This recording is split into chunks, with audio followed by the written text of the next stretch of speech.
चतुर बीरबल में आज की कहानी है बीरबल और जादुई गधा। एक बार बादशाह अकबर ने अपनी बेगम को एक बेशकीमती हार उपहार में दिया, जो बेगम को बहुत पसंद आया। बेगम साहिबा ने वह हार हिफाजत से एक संदूक में रख दिया। जब एक दिन बेगम साहिबा ने हार पहनने के लिए संदूक खोली, तो क्या देखती हैं कि उस संदूक में वो हार था ही नहीं। बेगम ने इस बारे में बादशाह अकबर को बताया। इस बारे में पता चलते ही अकबर ने अपने सैनिकों को हार ढूंढने का आदेश दिया, लेकिन हार कहीं नहीं मिला। इससे अकबर को यकीन हो गया कि बेगम का हार चोरी हो गया है। फिर अकबर ने चोरी की गुत्थी सुलझाने के लिए बीरबल को महल में आने के लिए बुलावा भेजा।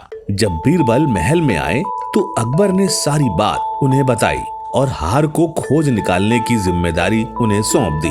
बीरबल को समझते देर नहीं लगी कि हार चुराने वाला कोई महल में ही रहने वाला है। फिर बीरबल ने एक तरकीब लगाई। उन्होंने समय व्यर्थ किए बिना ही राजमहल में काम करने वाले सभी लोगों को दरबार में आने के लिए संदेश भिजवाया। थोड़ी ही देर में दरबार लग गया। दरबार में अकबर और बेगम सहित सभी काम करने वाले हाजिर हो गए, लेकिन बीरबल दरबार में मौजूद नहीं थे। सभी बीरबल का इंतजार कर ही रहे थे कि तभी बीरबल एक गधा लेकर राज दरबार में पहुंच जाते हैं।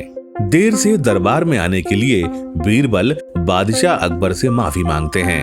सभी सोचने लगते हैं कि बीरबल गधे को लेकर राज दरबार में क्यों आए हैं। फिर बीरबल बताते हैं कि यह गधा मेरा दोस्त है और इसके पास जादुई शक्तियां हैं। यही बेगम साहिबा का शाही हार चुराने वाले का नाम बता सकता है। इसके बाद बीरबल जादुई गधे को एक कमरे में ले जाकर बांध देते हैं और कहते हैं कि सभी एक एक करके कमरे में जाएं और गधे की पूंछ पकड़कर चिल्लाएं, जहां पना मैंने चोरी नहीं की है। साथ ही बीरबल कहते हैं कि आप सभी की आवाज दरबार तक आनी चाहिए।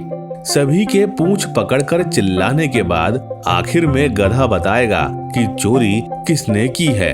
इसके बाद सभी कमरे के बाहर एक लाइन में खड़े हो गए और एक एक करके सभी ने कमरे में जाना शुरू कर दिया।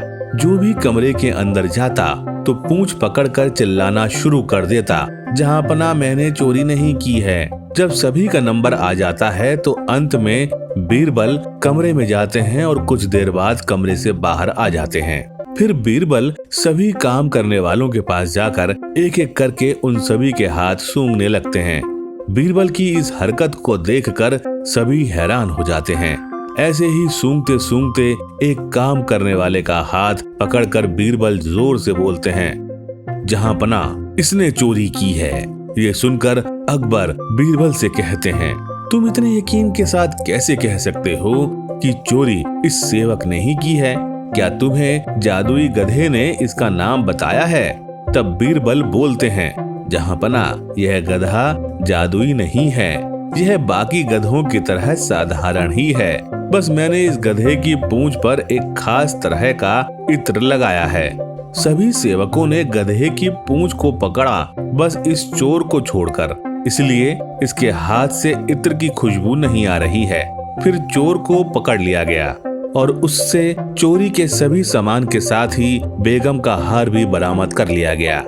बीरबल की इस अक्लमंदी की सभी ने सराहना की और बेगम ने खुश होकर बादशाह अकबर से उसे उपहार भी दिलवाया। इस कहानी से हमें यह सीख मिलती है कि बुरे काम को कितना भी छिपाने की कोशिश की जाए, लेकिन एक ना एक दिन सच सबके सामने आ ही जाता है। इसलिए हमें कभी भी बुरा काम नहीं करना चाहिए।